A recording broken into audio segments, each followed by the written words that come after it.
നമുക്ക് M S വേർഡില് ഒരു picture എങ്ങനെ ഇൻസേർട്ട് ചെയ്യാന്നുള്ളത് നോക്കാം. വേർഡ് ഡോക്യുമെന്റ് ഓപ്പൺ ആക്കിയതിനു ശേഷം ഈ ഡോക്യുമെന്റിലേക്ക് എനിക്കൊരു പിക്ചറാണ് അഥവാ ലോഗോ ആണ് ഇൻസേർട്ട് ചെയ്യേണ്ടത്. ഞാൻ ഇൻസേർട്ടിലെ പിക്ചർ എടുത്തു.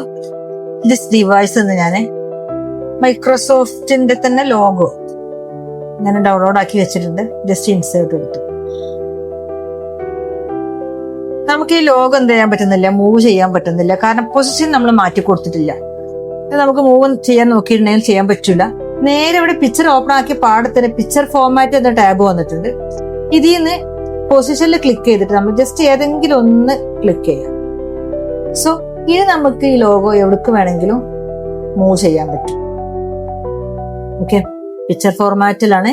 പിക്ചർ ഫോർമാറ്റ് എന്ന ടാബിൽ നിന്നാണ് നമുക്ക് പൊസിഷൻ വന്നത്. സോ ഇനി ബാക്കി മോഡൽസ് ഏത് മോഡലാണ് വേണ്ടതെന്നുള്ളത് നമുക്ക് ഒന്ന് സെലക്ട് ചെയ്യാം. സോ വീഡിയോ ഇഷ്ടപ്പെട്ട് കഴിഞ്ഞാൽ പേജ് ഒന്ന് ഫോളോ ചെയ്യാം. നിങ്ങൾക്ക് ഓൺലൈനായിട്ട് MS ഓഫീസ് പഠിക്കാൻ ആഗ്രഹിക്കുന്നുണ്ടെങ്കിൽ താഴെ നമ്പറിലൊന്ന് കോൺടാക്ട് ചെയ്യാം.